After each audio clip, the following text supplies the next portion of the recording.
बहुत पहले की बात है। एक विशाल और खुशहाल जंगल था। उस जंगल का राजा एक शक्तिशाली शेर था। शेर का नाम था रुद्र। रुद्र ने पूरे जीवन जंगल पर निडरता से शासन किया और जंगल के सभी जानवरों का ख्याल रखा। परंतु जैसे जैसे वो बुजुर्ग होने लगे, उन्हें अपनी गद्दी के लिए किसी सक्षम उत्तराधिकारी की जरूरत महसूस होने लगी। एक दिन रुद्र ने घोषणा की कि वह जंगल के नए राजा के लिए एक प्रतियोगिता आयोजित करेगा। इस प्रतियोगिता में जो जानवर प्रभावशाली साबित होगा, वही नया राजा बनेगा। इस प्रतियोगिता में शेर ने एक कठिन चुनौती रखी, जंगल में सबसे गहरे और खतरनाक गुफा से एक विशेष हीरा लाने की। जंगल के सभी जानवर इस घोषणा से चकित और चिंतित हो गए। कौन इस खतरनाक काम को करेगा और कैसे? मगर एक जानवर था जो इस चुनौती को स्वीकार करने का साहस जुटा पाया। वह जानवर था जुगनू लोमड़ी। जुगनू एक बहुत ही चतुर और सोच समझ वाला जानवर था। उसने सोचा कि अगर वह इस प्रतियोगिता में जीत गया तो वह जंगल का नया राजा बन जाएगा। इसलिए उसने अपना अद्वितीय योजना बनाई और गुफा की ओर बढ़ चला।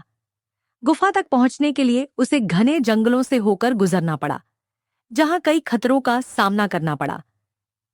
जैसे ही वह गुफा के करीब पहुंचा, उसने महसूस किया कि गुफा में न केवल अंधेरा है, बल्कि कई जंगली जानवर और खतरों से भरी हुई है, जिन्हें पार करना बहुत मुश्किल है।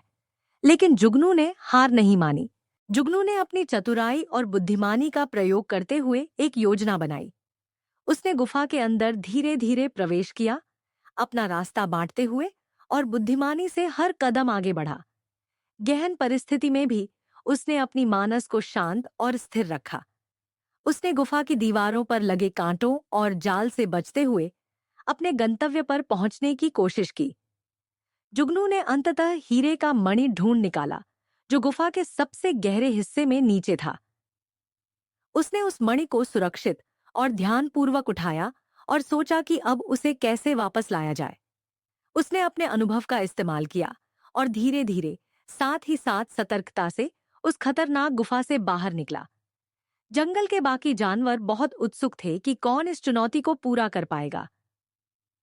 जब जुगनू सुरक्षित हीरे के साथ वापस आया, तब सभी जानवर चकित रह गए। जुगनू ने जंगल का राजा बनते ही अपने ज्ञान और बुद्धिमानी का इस्तेमाल करते हुए जंगल को और भी समृद्ध और खुशहाल बना दिया।